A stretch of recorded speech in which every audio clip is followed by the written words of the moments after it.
Olá, meus irmãos.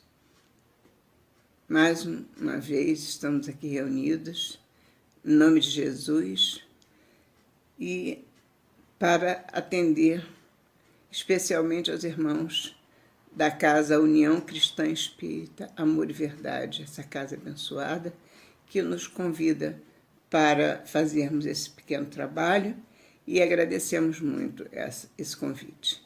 Estamos aqui, então, em nome de Jesus e vamos abrir, então, os trabalhos fazendo uma prece em agradecimento a esse momento. Senhor, meu Pai, obrigado por nos permitir estarmos a Teu serviço, numa casa abençoada, servindo aos nossos irmãos que necessitam de uma palavra, de um entendimento mais esclarecido a respeito da nossa abençoada doutrina. Abençoa-nos, Pai, a todos nós que estamos assistindo a esta live. Abençoe, Senhor, a todos os irmãos que estão necessitando de socorro, onde quer que eles estejam. A Tua bênção, a Tua proteção, e agradecemos muito por tudo que recebemos, pelas Tuas bênçãos, pelo Teu amor, pela Tua presença em nossa vida e pela inspiração que temos a certeza receberemos para podermos trabalhar em Teu nome, porque somente contigo nós poderemos seguir com segurança. Obrigada, Jesus, por mais este momento e este dia. Obrigada, meus irmãos. O que precisa o Espírito para ser salvo? Nós vamos, evidentemente, ter essa explicação no capítulo 15 do Evangelho segundo o Espiritismo, onde nós vamos ler uma parábola de Jesus. O que precisa o Espírito para ser salvo? Ora, quando o Filho do Homem vier em sua majestade, acompanhado de todos os anjos, sentar-se-á no trono de sua glória. Reunidas diante dele, todas as nações separará uns dos outros, como o pastor separa dos bodes as ovelhas. E colocará as ovelhas à sua direita e os bodes à sua esquerda. Então dirá o rei aos que estiverem à sua direita: Vinde, benditos de meu Pai, tomai posse do reino que vos foi preparado desde o princípio do mundo, porquanto tive fome e me deste de comer, tive sede e me deste de beber, careci de teto e me hospedastes, estive nu e me vestistes, achei-me doente e me visitastes, estive preso e me fostes ver. Então responder-lhe-ão os justos: Senhor, quando foi que te vimos com fome e te demos de comer, ou com sede e te demos de beber? Quando foi que te vimos sem teto e te hospedamos, ou despido e te vestimos? E quando foi que te soubemos doente ou preso e fomos visitar-te? O rei lhes responderá: Em verdade vos digo, todas as vezes que isso fizestes a um destes mais pequeninos dos meus irmãos, foi a mim mesmo que o fizestes. Dirá em seguida aos que estiverem à sua esquerda: Afastai-vos de mim, malditos, ide para o fogo eterno, que foi preparado para o diabo e seus anjos. Porquanto tive fome e não me deste de comer, tive sede e não me deste de beber, precisei de teto e não me agasalhastes, estive sem roupa e não me vestistes, estive doente e no cárcere e não me visitastes. Também eles replicarão: Senhor, quando foi que te vimos com fome e não te demos de comer, com sede e não te demos de beber, sem teto ou sem roupa, doente ou preso, e não te assistimos?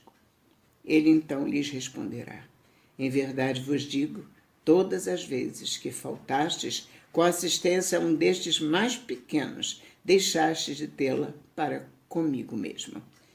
E esses irão para o suplício eterno, e os justos para a vida eterna. Está em Mateus capítulo 15, versículos 31 a 46, a parábola de Jesus. Nela nós encontramos a explicação que Jesus não pôde dar naquela época aos seus seguidores, porque se tratava de um povo simples, humilde, que não entendia os ensinamentos do Espírito, os ensinamentos que Jesus nos passava falando a respeito do Espírito, mas eles entendiam o que dizia a respeito à matéria. Então Jesus colocava nas suas parábolas os ensinamentos que eram, na verdade, aqueles que falavam de perto ao coração dos seus seguidores. Então ele falou, nessa oportunidade, na parábola que se chama Parábola dos Bodes e das Ovelhas, ele fala que, para se alcançar a vida eterna, resumidamente, a vida eterna, é preciso que se sirva, que se tenha amor em movimento, caridade para com os mais humildes de preferência, mas com amor e caridade seremos tratados todos nós, uns pelos outros. Amai ao próximo como a ti mesmo, disse Jesus. Então, ele nos ensina nesta parábola que para alcançar a felicidade futura que todos nós estamos destinados, é preciso que nós sirvamos aos nossos irmãos, principalmente aos mais simples, aos mais humildes. E aqueles que assim não fizerem ficarão presos a esse compromisso sem vencer a encarnação, ou seja, vão ser reprovados na encarnação e vão ter que repetir essa prova. Não vão subir este degrau a mais para chegar ao plano que nós todos vamos chegar, que é a vida eterna que nós estamos buscando, que prometida por Deus, a nossa felicidade eterna. Essa felicidade que está reservada a todos nós, aqueles que não seguem a caridade, que é a base de toda a palavra de Jesus e é a base também dos nossos ensinamentos da doutrina espírita, pois Kardec cunhou para a doutrina espírita: fora da caridade não há salvação. E dentro desses propósitos,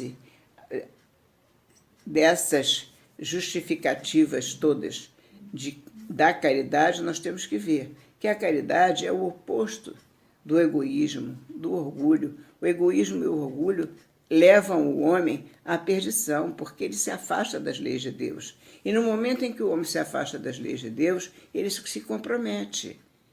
Ele vai buscar para ele compromissos que ele não tinha ao ser criado. Porque todos nós, quando fomos criados simples e ignorantes. Nosso perispírito era branco, alvo.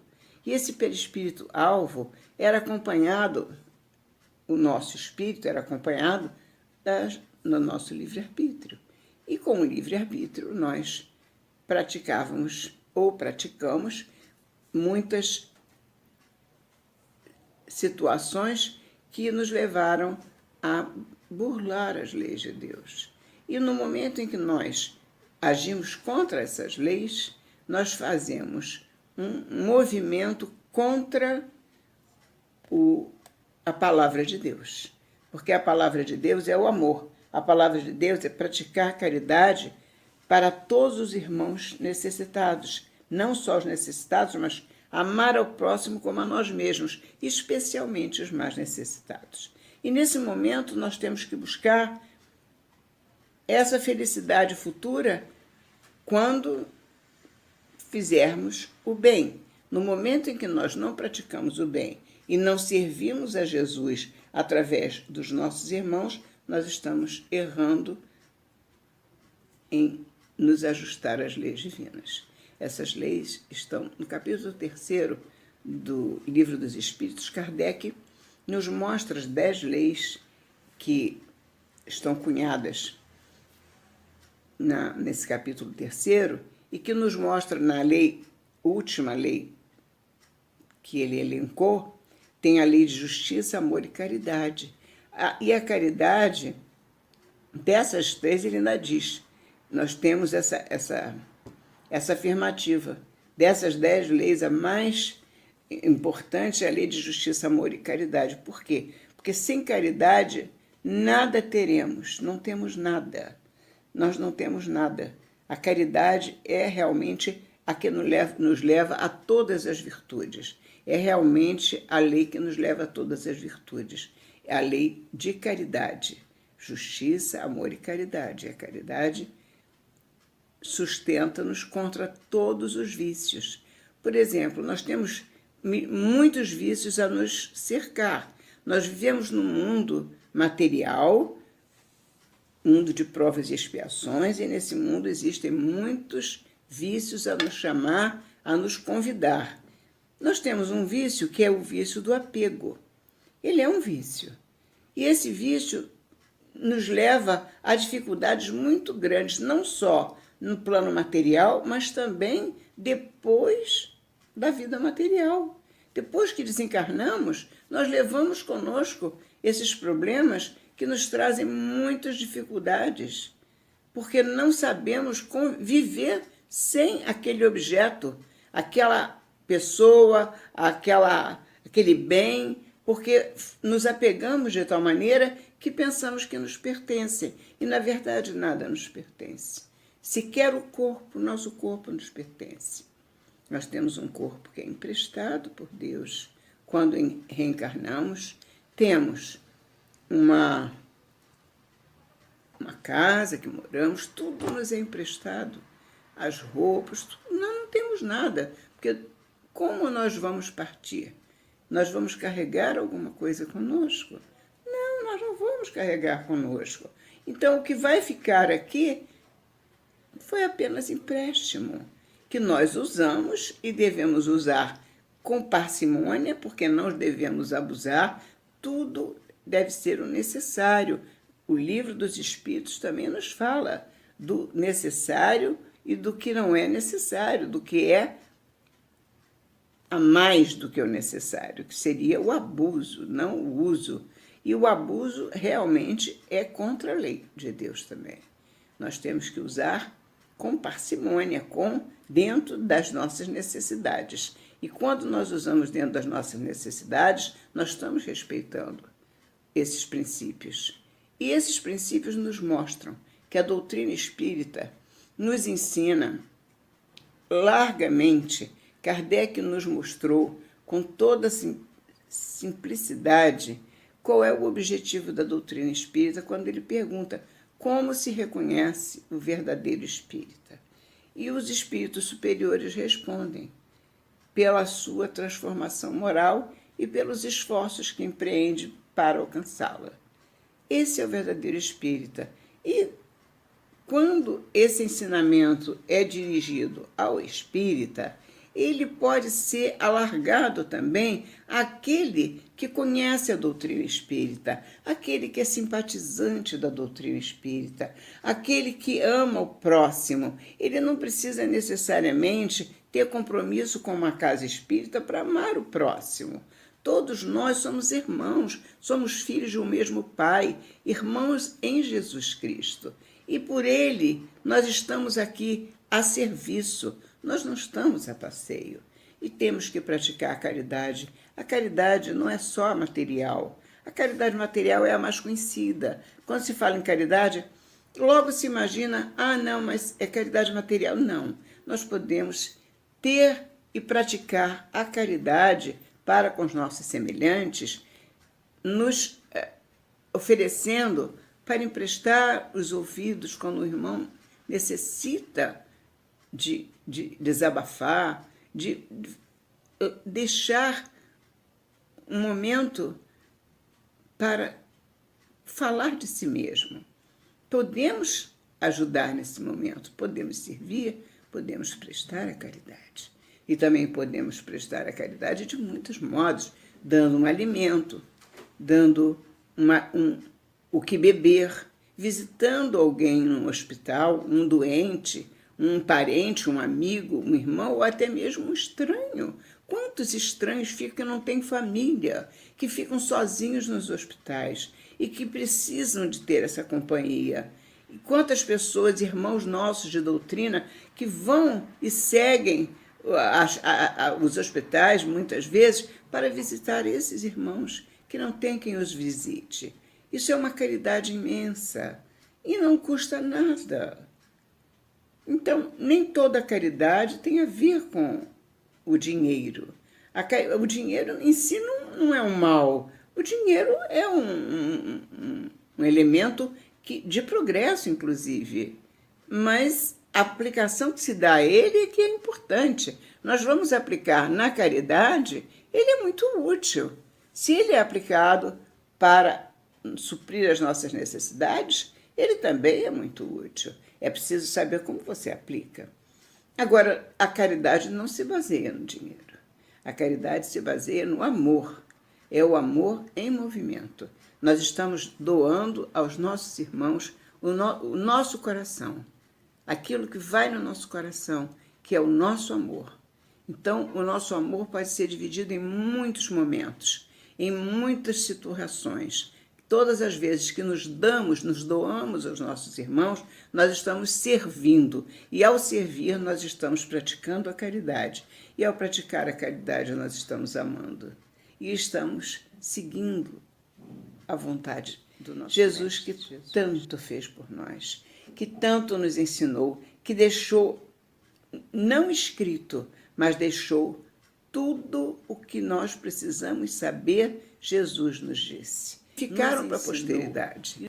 E que hoje nós podemos estudar graças a esses irmãos que escreveram todos os ensinamentos de Jesus. Jesus veio para nos mostrar como se faz para ser um espírito iluminado. Nós vamos ser um espírito iluminado e seremos porque vamos crescer para isso. Vamos trabalhar para isso. Estamos no caminho. Agora, se eu me comprometo perante as leis de Deus, se perante as leis de Deus eu não cumpro com o meu compromisso, eu vou ter expiações nas próximas encarnações. E aí eu vou ter, além das provas, eu vou ter que cumprir também a parte da expiação, porque elas terão que ser resgatadas, porque a lei não pode ser aviltada, ela não pode ser derrogada. Então, quando existe a lei de Deus e ela não é cumprida, nós estamos adquirindo um compromisso que temos que pagar. É um débito perante as leis de Deus. Esse débito tem que ser pago. Ele não pode ficar em aberto. Nesse momento, nós ficamos, então, numa outra encarnação, quando compromissados, com provas a cumprir na nova encarnação e expiações de erros cometidos em encarnação passada. Temos que, então, ter esse compromisso conosco e para com Jesus, que é todo amor para nós, que nos ensinou tudo o que devemos fazer, tudo o que podemos fazer para levar adiante as nossas encarnações, o nosso modo de viver, a nossa maneira de vencer as nossas imperfeições. Ser um verdadeiro espírita, lutando a cada dia para vencer as nossas imperfeições. Ser amanhã melhor do que hoje. Então, assim se reconhece o verdadeiro espírita, aquele que luta para vencer as suas más tendências. Porque todos nós temos más tendências. Nós não somos espíritos puros. Nós somos falíveis ainda, muito. Erramos muito. Mas estamos no caminho. E se o caminho se nos apresenta, é preciso que eu me esforce para seguir aquele caminho para o lado certo, ou seja, o lado da direita. Porque se eu escolher o lado da esquerda, eu vou me comprometer, como disse Jesus na parábola. Então, eu preciso me transformar, eu preciso me melhorar. E quando eu começo a pensar em me melhorar, eu começo a crescer perante o meu caminho. Eu vou mais um degrau acima, até que na outra encarnação eu já subi alguns degraus e já posso estar muito mais perto dessa felicidade futura. Meus irmãos, eu gostaria de passar para vocês do Livro da Esperança. É uma mensagem muito interessante, que eu não vou ler a mensagem toda, mas vou ler uma parte da mensagem muito útil ao nosso estudo, porque ele fala também do capítulo 15 do Evangelho segundo o Espiritismo, E é Emmanuel quem nos passa essa mensagem pela psicografia de Chico Xavier, chamada Concessões. Enquanto podes agir no corpo terrestre, medita, de quando em quando, naqueles que largaram sob regime de compulsória os talentos que o mundo lhes confiou. Para isso, não é necessário recorrer ao arquivo dos milênios e nem consultar a pompa dos museus. Alinha na memória os que vistes partir nos últimos 20 anos.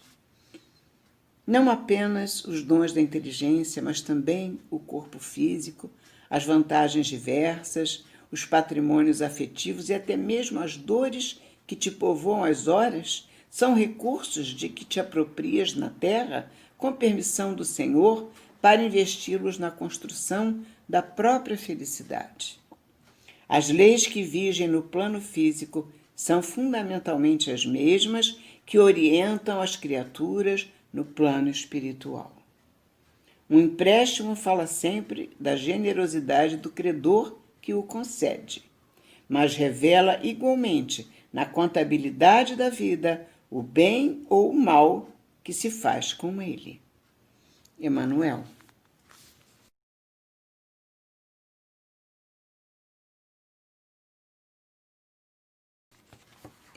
Emmanuel é um companheiro dos nossos dias, né? De todos os dias, acho que de todos nós, porque todos nós lemos aqueles livros da Fonte Viva, todos eles, né?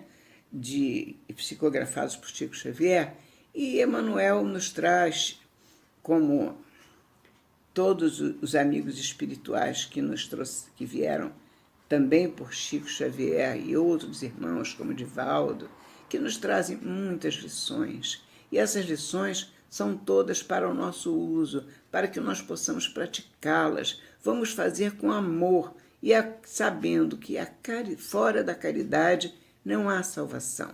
Então, como podemos nos salvar? Praticando a caridade.